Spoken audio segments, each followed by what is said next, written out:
Good evening, neighbors and friends, and thank you for taking the time to listen to this week's mayor's message. I'd like to begin with an update of exactly how many positive COVID-19 cases we have here in Saraville. And at the time of this taping, we have a total of 663 positive cases with a total of 26 confirmed fatalities in the borough. Now, again, I have stated multiple times that we expect these numbers to increase as more testing becomes available. And we know that this is a part of the road back, as the governor has said. The more testing that becomes available, the more positive cases we will report, but also the better chance we have at stopping the spread. So again, we expect these numbers to increase, but this is the beginning of reopening our municipality as well as our state. I'd also like to take the time today to go over a lot of local news as well as some state news. And I'll begin with perhaps one of the more exciting pieces that we reported on Monday at our council meeting, and that is that Fort Grumpy will be Grumpy no longer. We will officially be reopening Fort Grumpy starting May 18th. Monday and Fridays, Fort Grumpy will be open from 7:30 in the morning until 1 p.m. However, we have put in place very strict social distancing protocols and rules that will be followed in order to protect our employees and residents. I will review with you just a few of them, and I will ask that you please check our Saraville.com page as well as our DPW page for additional information.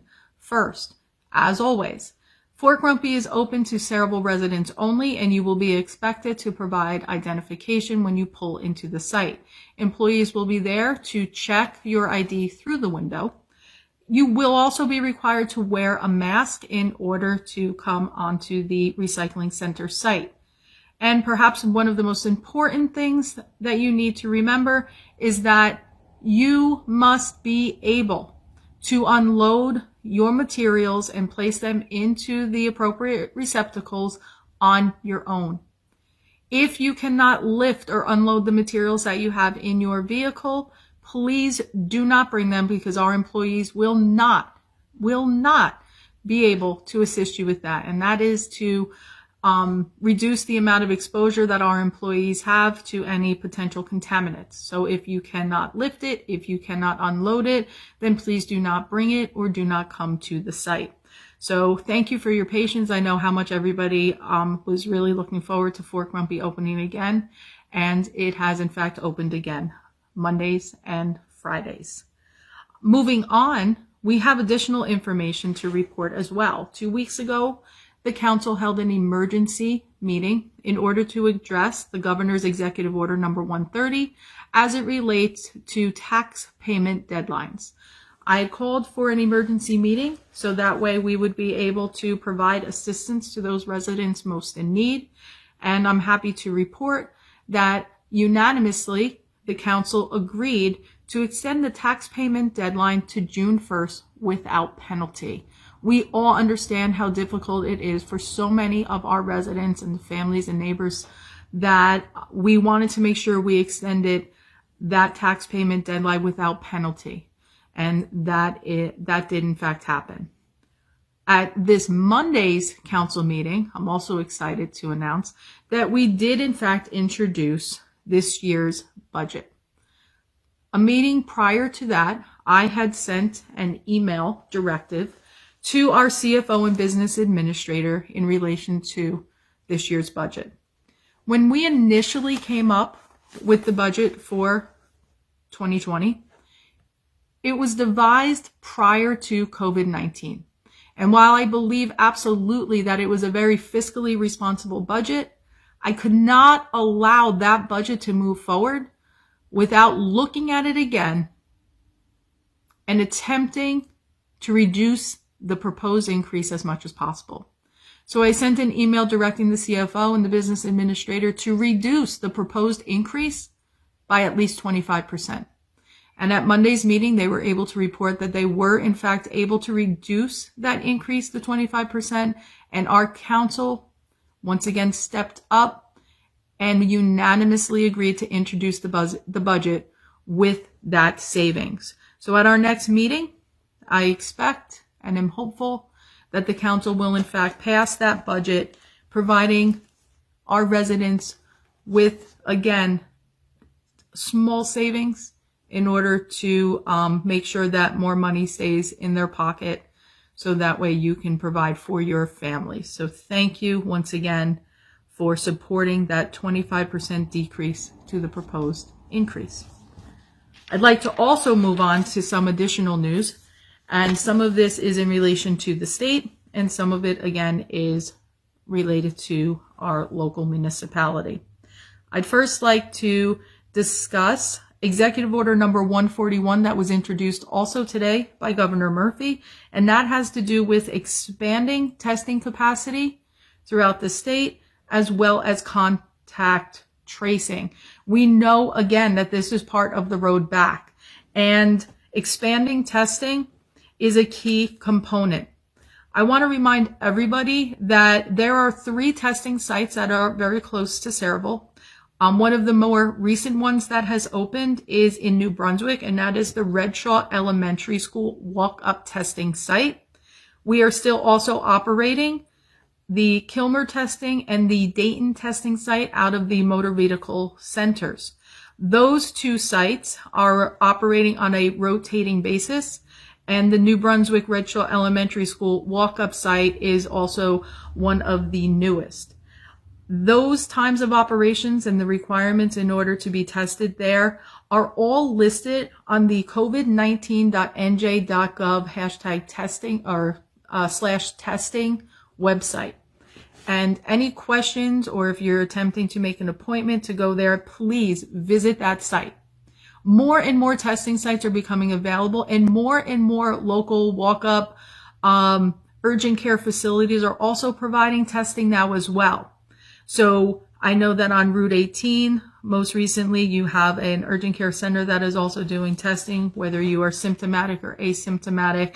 And I'm asking all of you to look out and ask your regular doctors, but also visit that site if you are interested in being tested. Contact tracing is also another call that the governor put out today. We know that in addition to testing, we are going to have to trace where some of these positive cases have been, so that way we can notify individuals that may have had potential exposure. And this is going to be a very difficult and daunting task. So one of the things that the state has asked is that if you are somebody that is interested in assisting with the tracing protocols that are going to be put in place, you can sign up to do so by going to covid19.nj.gov /tracers. Since that call for volunteers went out, more than 21,000 people have signed up to be a part of this protocol in order to help us get back on a road to reopening our state. And I'm certain that there will be several individuals, quite a few individuals here in Saraville, that would probably also step up with that in order to assist to get us to a sense of even a better normal than what we remember. In addition, the next executive order was also very well received, and I think much needed at this time. Executive Order number 142 dealt with 3 separate things. First, in relation to non-essential construction, Executive Order number 142 now has stated that non-essential construction may resume. And in addition to that, non-essential retail businesses are now allowed to open for curbside pickup. This again is very, very well received, and I think much needed. So now those businesses whose doors were originally closed because they were deemed non-essential can actually open and at least provide curbside pickup. And last but not least, under Executive Order number 142, drive-in and drive-through events, certain drive-in and drive-through events are now permitted. And specifically here for Saraville, I was excited because the governor actually announced that drive-in events also included drive-in movies. So yes, the mayor's Moonlight drive-in movie here in Saraville that I had put out just about a week ago can now officially take place. And I want to thank Jerry Yost as well as Councilman Enriquez, because that means that here in Sayreville on May 30th at 8:15, we are moving onward and upward with our first Mayor's Moonlight Drive-In. And I'm excited to be able to offer this to our residents. More information will come out. There will be information on how to sign up and exactly where the location will be and exactly what feature we will show. So please be on the lookout for that as more information becomes available. I'm also going to move on to some more positive things coming out of Sayreville and to give you an update on our community outreach and police department's effort in order to continue to provide food and meals to our seniors and those most in need. To date, each week through the Sunday dinner program, the community outreach department, through the help of so many local organizations, they are providing at least 300 meals to people here in Sayreville that are so in need. And that is absolutely amazing. Thousands of grocery items have also been donated, again, from local organizations and from residents, and tens of thousands of dollars have been raised to help put families, food on families' tables here in Sayreville, and also to keep our small businesses and restaurants open. And one of the great things about this particular program is that the meals that are provided for the Sunday dinner are actually provided by the local restaurants here. So this is a twofold initiative. We are able to give business to our small businesses and also provide foods and meals for those people in need. And speaking of seniors, I'm also very excited that, as we discussed at Monday's council meeting, we want to honor our class of 2020 Sayreville War Memorial High School graduating seniors for their hard work through the course of their educational careers. And while we know that graduation ceremonies are not going to be what we are used to, the mayor and council want to do what we can to spotlight and highlight our senior class. And more information will be coming out about how we plan to do that. But we just want you to know that you have not been forgotten and that we're going to get through this together. And as a teacher, it's moments like these that I look at my students and I tell them that when there's difficulty, this is what builds your character and this is what is going to make you more successful through your life, because we are all going to get through this, and you're going to look back one day and you are going to say to yourselves that the disappointments maybe that we may have seen as far as moving forward with those rites of passages and those ceremonies that we're so used to and those proms, they're going to make you stronger. And there are going to be many, many more memories and many more moments for you to shine and smile upon. So let's push through this together and know that the mayor and council, as well as our residents here and your teachers, we're all behind you. And we're going to make this a special moment for you, no matter what. So in closing, I would like to say we do have 2 additional projects that we are working on in order to also highlight our small businesses that may have closed, as well as those that are open. So be on the lookout for one of our other initiatives, which is called our #BuyItForward campaign.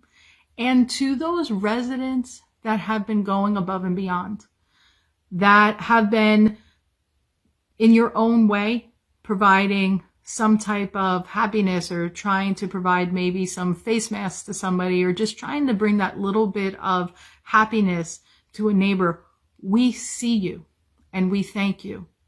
And I look forward to highlighting that through another special initiative that will be coming soon.